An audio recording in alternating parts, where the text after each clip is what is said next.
Kids learn Hindi ചാനലിലേക്ക് എല്ലാ കൂട്ടുകാർക്കും ഒരിക്കൽ കൂടി സ്വാഗതം. കഴിഞ്ഞ ക്ലാസ്സുകളിൽ നമ്മൾ സ്വരാക്ഷരങ്ങളാണ് പഠിച്ചുകൊണ്ടിരിക്കുന്നത്. അതായത് മലയാളത്തിലെ സ്വരാക്ഷരങ്ങളോടൊപ്പം തന്നെ ഹിന്ദി സ്വരാക്ഷരങ്ങൾ കൂടെ പഠിച്ചാൽ നമ്മൾക്ക് ഹിന്ദി എളുപ്പത്തിൽ മനസ്സിലാക്കിയെടുക്കാൻ പറ്റും. കഴിഞ്ഞ പാർട്ട് 1 ആ എന്ന അക്ഷരവും അതിനുശേഷം ഈ ഉ എന്ന അക്ഷരം വരെയാണ് നമ്മൾ പഠിച്ചത്. ഇന്ന് ഉ എന്ന സ്വരാക്ഷരമാണ് പഠിക്കാൻ പോകുന്നത്. എല്ലാ കൂട്ടുകാരും ശ്രദ്ധിച്ച് വീഡിയോ കാണുക, അതിനുശേഷം സാവധാനം എഴുതി പഠിക്കുക. സ്വരാക്ഷരങ്ങളിൽ ആറാമത്തെ അക്ഷരമായ ഉ എന്ന അക്ഷരം എങ്ങനെയാ എഴുതുക എന്ന് എല്ലാവർക്കും ഒന്ന് ശ്രദ്ധിച്ച് നോക്കാം. അതായത് ആ എന്ന അക്ഷരം നമ്മൾ എഴുതി, അതുപോലെ തന്നെ ആ എന്ന അക്ഷരവും എഴുതി, ഇ എന്ന അക്ഷരവും ഈ എന്ന അക്ഷരവും എഴുതി. അതിനുശേഷം നമ്മൾ എഴുതിയത് ഉ എന്ന സ്വരാക്ഷരമാണ്.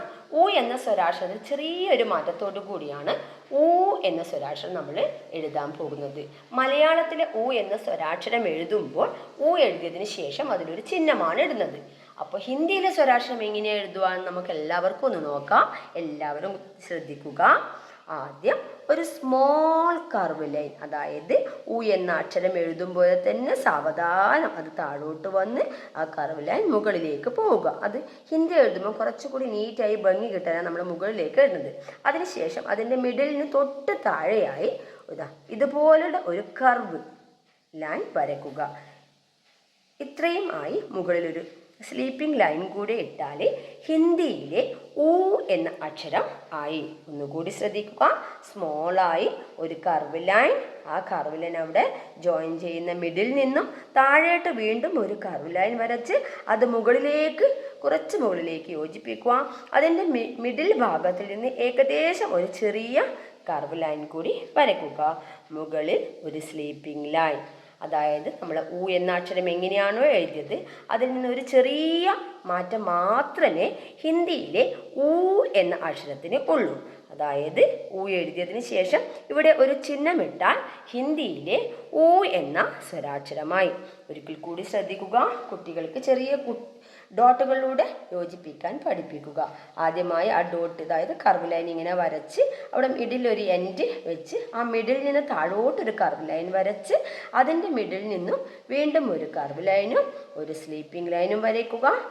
കുത്തുകൾ യോജിപ്പിച്ച് കർവ് ലൈൻ വരയ്ക്കുക. മിഡിലെത്തി അവിടെ സ്റ്റോപ്പ് ചെയ്യുക. മുകളിലേക്ക് പോകുക. വീണ്ടും ഒരു കർവ് ലൈൻ, സ്ലീപ്പിംഗ് ലൈൻ. ഇതാണ് ഹിന്ദിയിലെ ഊ എന്ന അക്ഷരം. എല്ലാ കൂട്ടുകാരും ഇത് സാവധാനം എഴുതി പഠിക്കുക. മലയാളം അക്ഷരം എഴുതുന്ന അത്രയും ബുദ്ധിമുട്ട് ഹിന്ദി അക്ഷരം എഴുതാൻ വരില്ല. നല്ല ഇൻട്രസ്റ്റോടു കൂടി എഴുതി പഠിച്ചാൽ എത്രയും പെട്ടെന്ന് നമുക്ക് നമ്മുടെ സ്വന്തം പേര് ഹിന്ദിയിൽ എഴുതാൻ പറ്റും. അപ്പോൾ ഹിന്ദിയിലെ ഊ എന്ന അക്ഷരമാണ് നിങ്ങളിപ്പോൾ പഠിച്ചത്. ഇനി ഊ എന്ന അക്ഷരം ഉപയോഗിച്ചൊരു ശബ്ദം, അതായത് വേർഡ് നമ്മൾക്ക് പഠിക്കാം. ഊ എന്ന അക്ഷരം ഉപയോഗിച്ചുള്ള വേർഡാണ് ഊസേ ഊൻ. ഊസേ ഊൻ. വൺസ് മോർ, എല്ലാവരും ഒന്ന് ശ്രദ്ധിക്കുക. ഊസേ ഊൻ. ആദ്യം നമ്മൾ മലയാള അക്ഷരം പഠിച്ചതിന് ശേഷം ഹിന്ദി പഠിക്കാൻ ശ്രമിക്കണം. അപ്പോൾ ആദ്യത്തെ സ്വരാക്ഷരമായ ആയിൽ നമ്മൾ പറഞ്ഞ വേർഡ് ഏതാ? ആസേ അനാർ, ആസേ ആം, ഈസേ ഇംലി, ഈസേ ഈഖ്, ഊസേ ഉല്ലു, ഊസേ ഊൻ. ഇത്രയുമാണ് പഠിച്ചത്. ഓരോ അക്ഷരം പഠിച്ചതിനോടൊപ്പം അതിൻ്റെ വേർഡുകൾ, അതിൻ്റെ ശബ്ദങ്ങളും കൂടി ഒന്ന് ചേർത്ത് പഠിക്കുക. അതിനുശേഷം ഇതൊക്കെ നമുക്കൊരു പാട്ടായിട്ട് പാടി നോക്കാം, അക്ഷരങ്ങൾ മറക്കാതിരിക്കാൻ വേണ്ടി. ഇനി നെക്സ്റ്റ് നമുക്ക് അടുത്ത സ്വരാക്ഷരത്തിലേക്ക് കിടക്കാം. ഊ എന്ന സ്വരാക്ഷരം എല്ലാ കൂട്ടുകാരും പഠിച്ചു കഴിഞ്ഞല്ലോ. ഇനി നമ്മൾക്ക് അടുത്ത അക്ഷരമായ റീയിലേക്ക് കടക്കാം. നമ്മൾ മലയാളത്തിൽ ഇറ് അങ്ങനെയൊക്കെയാണ് ഉച്ചരിക്കാറ്. ശരിക്കും റ് എന്ന് ഉച്ചരിക്കാം. ഇവിടെ ശ്രദ്ധിക്കുക, കുറച്ച് ബുദ്ധിമുട്ട്, മറ്റ് അക്ഷരങ്ങളെ അപേക്ഷിച്ച് റ് എഴുതാൻ കുറച്ച് ബുദ്ധിമുട്ടുള്ള അക്ഷരമാണ്. എന്നാലും ശ്രദ്ധിച്ച് എഴുതിയാൽ നമുക്ക് എളുപ്പത്തിൽ റ് എന്ന അക്ഷരം പഠിക്കാൻ പറ്റും. എല്ലാ കൂട്ടുകാരും ഒന്ന് ശ്രദ്ധിച്ച്. ആദ്യമായി ഒരു കർവ് ലൈൻ, അതായത് സാധാരണ നമ്മൾ വരക്കും ഒരു കർവ് ലൈൻ, അത് ഇവിടുന്ന് ജോയിൻ ചെയ്ത് ഒരു സ്ലൈറ്റ് ലൈൻ വരച്ചതിന് ശേഷം ഒരു സ്റ്റാൻഡിങ് ലൈൻ, അതിനുശേഷം അതിൻ്റെ അകത്തുകൂടി കൊണ്ടുവന്ന് താഴേക്ക് വന്ന് ചെറുങ്ങനെ താഴേക്ക് ഇടുക. ഇതാദ്യം ബുദ്ധിമുട്ടായിരിക്കും. ഓരോ ഭാഗമായി പഠിച്ചു കഴിഞ്ഞാൽ സിമ്പിളായി എഴുതാൻ പറ്റും. ഇതാണ് ഹിന്ദിയിലെ 7ാമത്തെ അക്ഷരമായ റി എന്ന അക്ഷരം. ഒരിക്കൽ കൂടി ശ്രദ്ധിക്കുക. ആദ്യം തന്നെ മുഴുവൻ എഴുതി പഠിക്കാതിരിക്കുക. ആദ്യം ഈ കർവ് പോലെ വരച്ചതിന് ശേഷം അതിനെവിടെ ജോയിൻ ചെയ്യിപ്പിക്കുക. താഴേക്കൊരു ചെരിഞ്ഞ ലൈൻ വരയ്ക്കുക. ഇത്രയും മാത്രം ആദ്യം പഠിക്കുക. അതിനുശേഷം ഒരു സ്റ്റാൻഡിങ് ലൈൻ വരച്ച് അവിടെ നിർത്തുക. സെക്കൻഡ് വീണ്ടും സ്റ്റാർട്ട് ചെയ്യുക. ഒരു കർവ് ലൈൻ പോലെ വരച്ച് ഇവിടെ ജോയിൻ ചെയ്യിപ്പിക്കുക. താഴേക്ക് ഒരു ചെരിഞ്ഞ ലൈൻ വരയ്ക്കുക.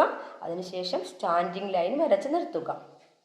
പിന്നീട് സാവധാനം ഒരു ലൈൻ വരച്ച് അതിൻ്റെ ഇടയിലൂടെ കൊണ്ടുവന്ന് താഴേക്ക് കൊണ്ടുവരിക. റി എന്ന അക്ഷരം സാവധാനം പഠിക്കുക. ആദ്യം കുറച്ച് ബുദ്ധിമുട്ടായി തോന്നുമെങ്കിലും ഓരോ ഭാഗങ്ങളായി സ്ലോലി വരച്ച് പഠിച്ചു കഴിഞ്ഞാൽ ഏറ്റവും സിമ്പിളായി നമ്മൾക്ക് എഴുതാൻ പറ്റും. കുറച്ച് ബുദ്ധിമുട്ടുണ്ടാവും കുട്ടികൾക്ക് ആദ്യം പഠിക്കാൻ. എഴുതിയതിന് ശേഷം സ്ലീപ്പിംഗ് ലൈൻ ഇടുക. അപ്പോൾ ഒന്നുകൂടി ശ്രദ്ധിക്കുക. ആദ്യം അതിൻ്റെ ഒരു ഭാഗം മാത്രം കർവ് ലൈൻ, താഴേക്കൊരു ചെരിഞ്ഞ ലൈൻ വരച്ച് ഒരു സ്റ്റാൻഡിങ് ലൈനിന് തൊട്ട് ഓപ്പോസിറ്റ്, നമ്മൾ എഴുതിയതിന് തൊട്ട് ഓപ്പോസിറ്റ് ഒരു സ്മോൾ ലൈൻ വരച്ച് അതിൻ്റെ ഇടയിലൂടെ വന്ന് താഴേക്ക് ഒരു റാ ചരിച്ചെഴുതുന്ന പോലെ വരച്ച് മുകളിൽ ഒരു സ്ലീപ്പിംഗ് ലൈനും കൂടെ വരച്ചാൽ ഹിന്ദി അക്ഷരമായ റി എന്ന അക്ഷരമായി. അപ്പം ഈ റി എന്ന അക്ഷരം ഉപയോഗിച്ച് നമ്മൾക്കൊരു വേർഡ് അഥവാ ശബ്ദം പഠിക്കാം. ശ്രദ്ധിക്കുക. ഋഷി, ഋഷി, ഋഷിയുടെ പിക്ചറാണ് ഇവിടെ. ഋഷി എന്താ? സന്യാസി അല്ലേ? അപ്പം ഋഷി, ഋഷി. അപ്പം ആസെ അനാർ, ആസെ ആം, ഈസെ ഇംലി, ഈസെ ഈഖ്, ഊസെ ഉല്ലു, ഊസെ ഊൻ. അതിനുശേഷം ഋഷി, ഋഷി. ഇത്രയുമാണ് ഈ ഭാഗത്ത് പഠിക്കേണ്ടത്. സാവധാനം ഓരോ അക്ഷരങ്ങൾ പഠിച്ചതിന് ശേഷം മാത്രം അടുത്ത അക്ഷരം പഠിക്കുക. ഓരോ അക്ഷരങ്ങളും പഠിച്ചതിന് ശേഷം അത് വീണ്ടും വീണ്ടും റിപ്പീറ്റ് ചെയ്യുക. അതിൻ്റെ ശബ്ദം കൂടി അതിൻ്റെ കൂടെ ചേർത്ത് വായിക്കുക. മലയാളം അക്ഷരം ആദ്യം മുകളിൽ എഴുതി പഠിച്ചതിന് ശേഷം മാത്രം താഴെ ഹിന്ദി അക്ഷരം പഠിക്കുക.